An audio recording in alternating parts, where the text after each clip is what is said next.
There was something about her that we just couldn't put our finger on. There was something that was different. Tonight on 2020, a blazing fire takes a young fireman's life and sets off a scorching feud between his widow and his family. She just lied. Was she hiding who she really was, even from her husband? He wanted to see, so I showed him my body. Did you sleep together? Does she deserve to get this hero's money? The charade is over. Here now, Chris Cuomo and Elizabeth Vargas. When 2020 returns, a fallen hero is buried, and a shocking secret about his young widow is uncovered. I hated looking in the mirror. Nobody saw me naked. What was she hiding that turned her in-laws against her? See what happens next.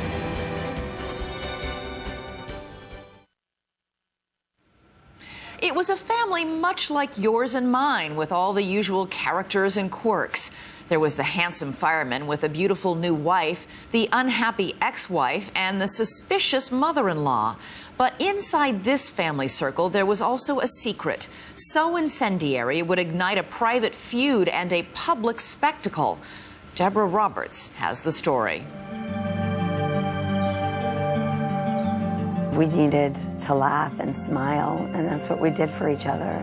We were just a normal, happy, small-town family that loved the way we were living. In tiny Wharton, Texas, Nikki and Thomas Araguz were the picture of happiness. He was a volunteer firefighter, and there was church on Sundays while the loving couple raised his 2 young sons, settling into a happy marriage. But there was no way Nikki could have anticipated what lay ahead, how a stunning secret would trigger a lawsuit questioning the definition of marriage and the essence of man or woman. None of those things were on her mind when she met Thomas 3 years ago. What attracted you to him? Have you seen him? He was just so darn cute. How could I say no to those eyes? Nikki's mom, Sherry Bonkelman, was thrilled her daughter had found a devoted husband. We loved him. He was wonderful. Thomas's family was also happy for him, even though his sister Raquel had some doubts about Nikki. There was something about her that we just couldn't put our finger on. There was something that was different. Different how? The way she acted. She just came in like, I'm Nikki, and y'all either like me or not. She's an odd person. To me, she was too controlling. I tolerated her because Tommy, for some reason, liked her. Did you like his family? Did they like you? Yeah, absolutely. In fact, they're the ones who actually gave me my wedding dress. The young couple thought they were perfect for one another. 33-year-old Nikki encouraged her 28-year-old husband to go back to school and follow his dream of becoming a police officer. Nikki, the breadwinner, began a new local magazine and cherished her ready-made family. There were financial struggles, but she says they were happy. Then, on July 3rd, just 2 years into the marriage, there was a 5-alarm fire on the outskirts of town. Thomas went into the inferno to fight the blaze. We got the call that he was missing, and I said, no, there's no way. He's probably, another fire truck, or, he's probably on his way back already. I kept waiting and waiting and waiting for someone to call us and say they found Tommy. But we never got a phone call. Never. Simona Longoria is Thomas's mother. I knew Tommy, that's it. Tommy's gone. Tommy is gone. Nikki was on her way to California to visit friends. Woke up at 5 in the morning and went to update my Facebook. And all of a sudden, people started popping up saying, where are you? What's going on? And then my phone rang. The call came from the wife of another Wharton firefighter who told Nikki to get home right away. And I said, what happened? Why do I need to come home right now? What's going on? And she said that they had lost Thomas in a fire at 11 o'clock that night.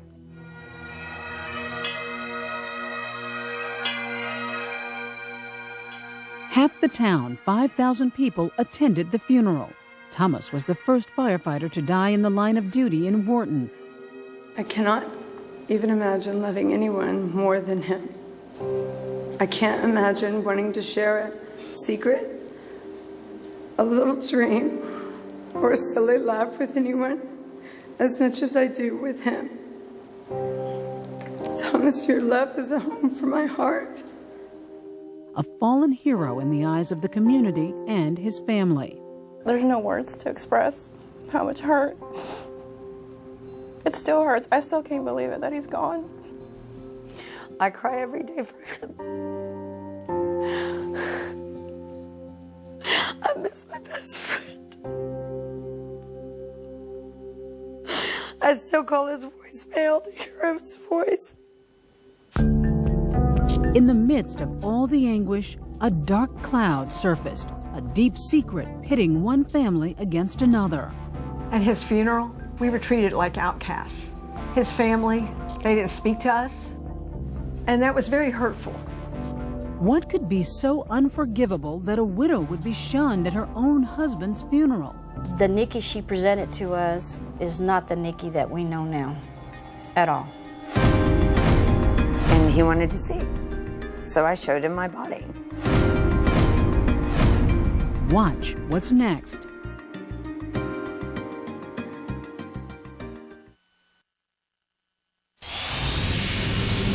What was Nikki hiding about herself and her body? A new lover is going to find out. I told him, and he was like, "What are you talking about?" Did you sleep together? We had an incredible sexual relationship. When 2020 continues after this from our ABC stations.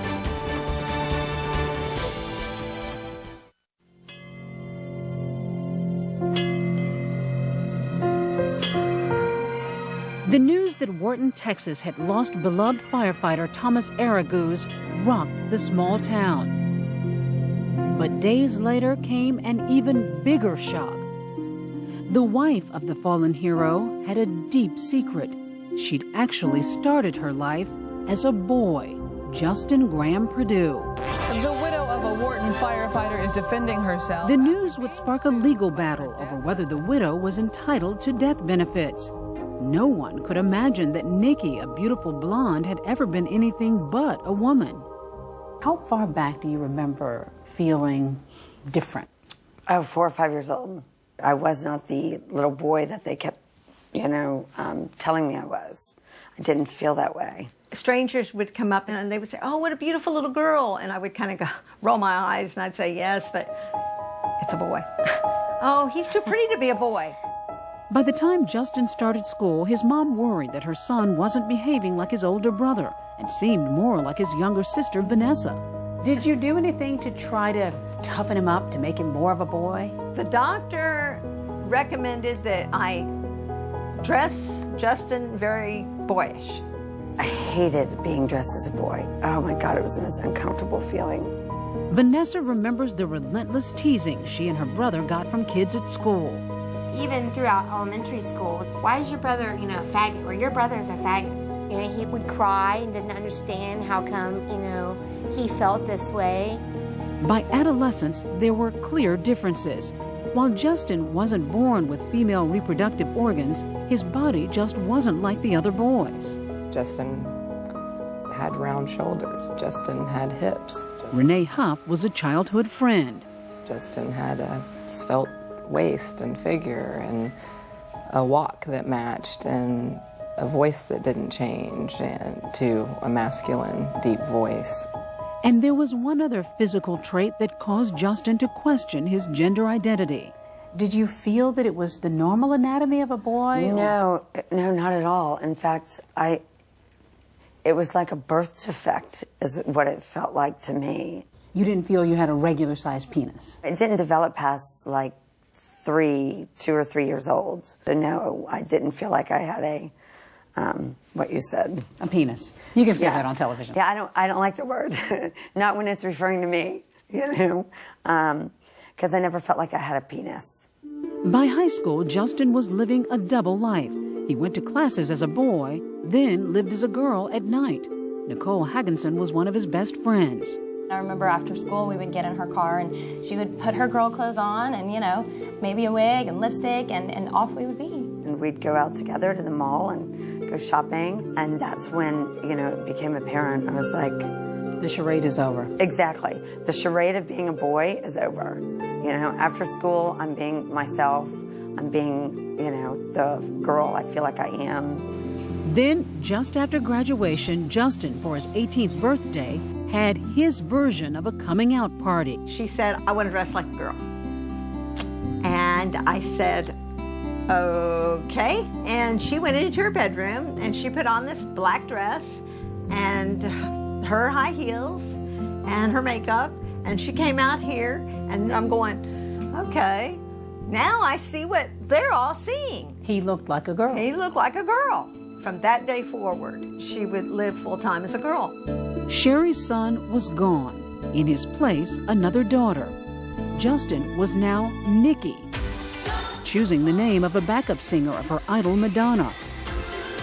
And now living full-time as a woman, Nikki grew her hair long, wore makeup, and walked and talked like a woman. She was beautiful and had little trouble fooling men. You would come on to guys as a girl. Were you worried? Or they would come on to me, typically. Or they would come on to you. Were you worried at all that they may find out that physically you're not completely a girl? Yes, probably, but it wasn't like I was having any sort of sexual relationships with them. We were nervous because this person comes up and he's interested and says, can I buy you a drink, right?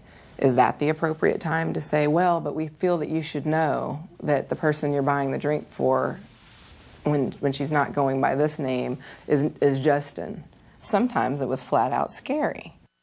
Fear was something Nikki had grown accustomed to, for good reason. I was followed into the restroom by a huge, big, gigantic guy. That's all I can remember. And he forcibly sexually assaulted me. And I found out that I was HIV positive from the rape. You must have been devastated. I thought my life would be over in 2 years. And I lived hard and I lived fast because I was scared I was going to die. Her late teens were spent in bars, drinking heavily, picking up men.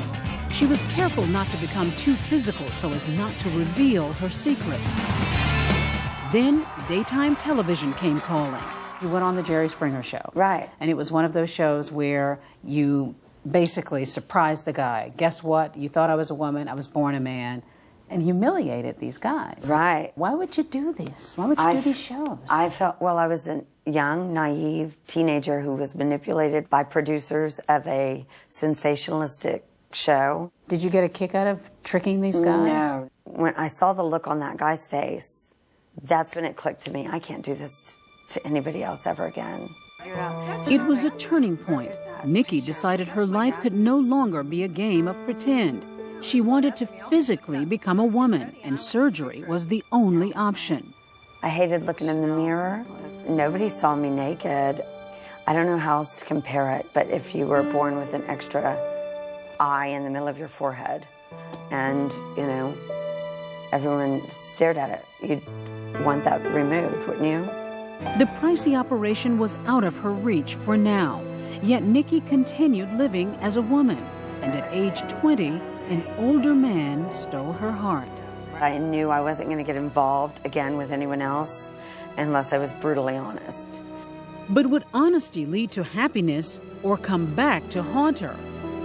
Watch what's next